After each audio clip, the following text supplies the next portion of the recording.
दोस्तों, क्या आपने कभी सोचा है कि जब एक आम आदमी सिस्टम के खिलाफ खड़ा होता है तो उसके साथ क्या होता है? वो लड़ता है, गिरता है, मगर टूटता नहीं। आज हम लेकर आए हैं एक ऐसी फिल्म जिसने अमिताभ बच्चन के करियर में नया मोड़ ला दिया था, रास्ते का पत्थर।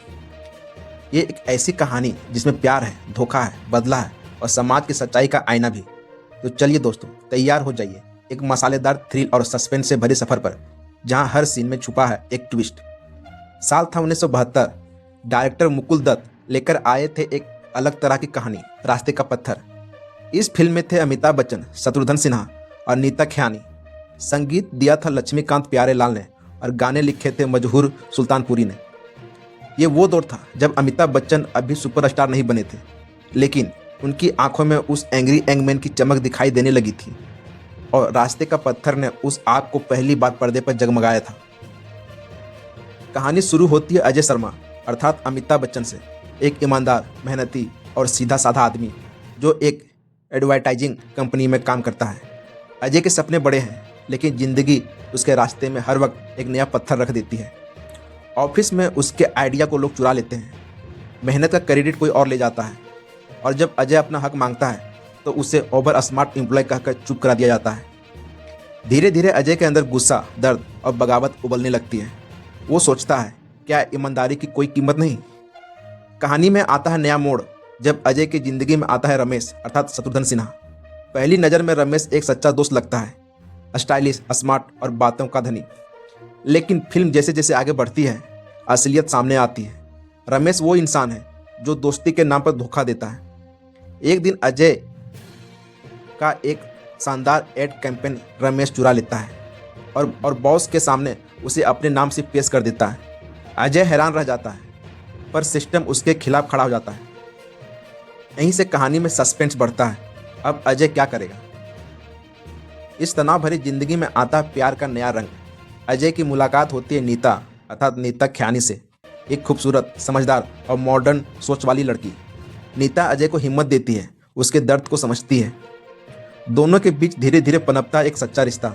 लेकिन जैसे हर फिल्म में होता है, यहाँ भी प्यार की राह आसान नहीं। नीता का परिवार अमीर है और अजय सिर्फ एक मामूली कर्मचारी। समाज के नज़र में यह रिश्ता अनइक्वल है और यहीं से कहानी लेती है एक इमोशनल मोड़। एक दिन अजय कंपनी के भ्रष्टाचार को उजागर करने की कोशिश करता है। वो अपने बॉस की चालों का पर्दाफाश करना चाहता है, लेकिन सिस्टम इतना मजबूत है कि सच्चाई की आवाज़ दब जाती है। उल्टा अजय पर ही चोरी और धोखाधड़ी का इल्ज़ाम लगा दिया जाता है। कंपनी उसे निकाल देती है और समाज उसे बेईमान कहने लगता है। अब अजय की ज़िंदगी में बस अंधेरा ही रह जाता है। ये सीन फिल्म का सबसे इमोशनल और सस्पेंस भरा पल है। कैमरा के क्लोजअप में अमिताभ बच्चन की आंखों का दर्द एक शब्द नहीं पर दिल तक चुभ जाता है। अब अजय तय करता है, वो चुप नहीं बैठेगा। वो बनता है सिस्टम से लड़ने वाला आदमी, जो अब रास्ते का पत्थर नहीं बल्कि पत्थर का तूफान बन चुका है। वो सबूत इकट्ठे करता है और एक एक करके अपने साथ धोखा करने वालों का भांडा फोड़ता है। रमेश, बॉस और कंपनी की पूरी चालें अब उसके निशाने पर हैं। क्लाइमैक्स सीन में अजय का वो डायलॉग गूंजता है, रास्ते का पत्थर हूँ मैं, लोग मुझसे टकराते नहीं पर मैं अपनी जगह से हिलता नहीं। यह डायलॉग फिल्म की आत्मा है। इंसान टूटेगा मगर झुकेगा नहीं। अमिताभ बच्चन ने अजय के किरदार में जो गहराई दिखाई है, वो उस वक्त के हिसाब से बहुत आगे की चीज़ थी। उनकी आंखों का गुस्सा, चेहरे की मासूमियत और आंसू, सब कुछ रियल लगता है। शत्रुघ्न सिन्हा ने अपने करियर के शुरुआती दिनों में इस फिल्म में एक ग्रे सेट किरदार निभाया। उनका स्टाइल, डायलॉग डिलीवरी और नेगेटिव टोन दर्शकों को पसंद आया। नीता ख्यानी का रोल छोटा जरूर था, लेकिन उन्होंने कहानी में भावनात्मक ताकत दी। फिल्म का संगीत था लक्ष्मीकांत प्यारेलाल का और हर गाना फिल्म की कहानी को आगे बढ़ाता है। मैं शायर बदनाम, रास्ते का पत्थर हूँ मैं, इनमें जिंदगी की सच्चाई और संघर्ष झलकता है। बैकग्राउंड म्यूजिक भी शानदार था। हर सीन में तनाव और भावना बढ़ता है। डायरेक्टर मुकुल दत्त ने इस फिल्म को बहुत सादगी लेकिन गहराई से बनाया। उन्होंने दिखाया कि कैसे एक आम इंसान सिस्टम की बेरहमी में फंस जाता है। कैमरा एंगल, डार्क लाइटिंग और इमोशनल शॉट्स सब कुछ कहानी को और असरदार बनाते हैं। ये फिल्म अमिताभ बच्चन की शुरुआती फिल्मों में से थी, जिसमें उन्होंने गुस्से और दर्द दोनों को एक साथ दिखाया। जंजीर और दीवार से पहले रास्ते का पत्थर में ही अमिताभ का एंग्री यंगमैन वाला रूप झलक गया था। अमिताभ और शत्रुघ्न सिन्हा की ऑफ स्क्रीन दोस्ती और ऑन स्क्रीन टकराव ने फिल्म में बिजली की चमक पैदा की।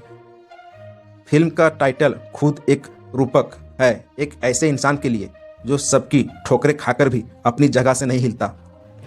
फिल्म भले ही एक ड्रामा लगे, लेकिन इसमें सस्पेंस और थ्रिल की जड़ें हैं। एक सीन में जब अजय चोरी से फाइल ढूंढता है और कमरे में सिर्फ घड़ी की टिक टिक सुनाई देती है, वो पल दिल दहला देता है। क्लाइमैक्स तक दर्शक यही सोचते रहते हैं कि क्या अजय जीत पाएगा या सिस्टम उसे तोड़ देगा, और जब सच सामने आता है तब एहसास होता है ये रास्ते का पत्थर असल में एक आम आदमी की लड़ाई की कहानी है। रिलीज के वक्त फिल्म बॉक्स ऑफिस पर बहुत बड़ी हिट नहीं थी, लेकिन आलोचकों ने इसे एक अंडररेटेड गेम कहा। आज जब लोग अमिताभ बच्चन की पुरानी फिल्में खोजते हैं तो रास्ते का पत्थर को एक कल्ट क्लासिक की तरह देखा जाता है।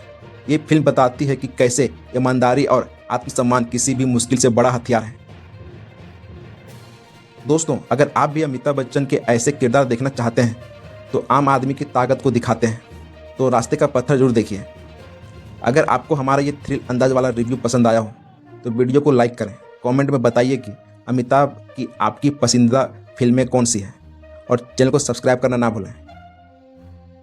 मिलते हैं अगली वीडियो में एक और पुराने बॉलीवुड के रत्न के साथ। तब तक याद रखिए, जिंदगी के रास्ते पर अगर पत्थर बनना पड़े तो बन जाइए, क्योंकि पत्थर टूटता नहीं, बस सबकी ठोकरें झेलता है। मिलते हैं नेक्स्ट वीडियो में, तब तक के लिए धन्यवाद।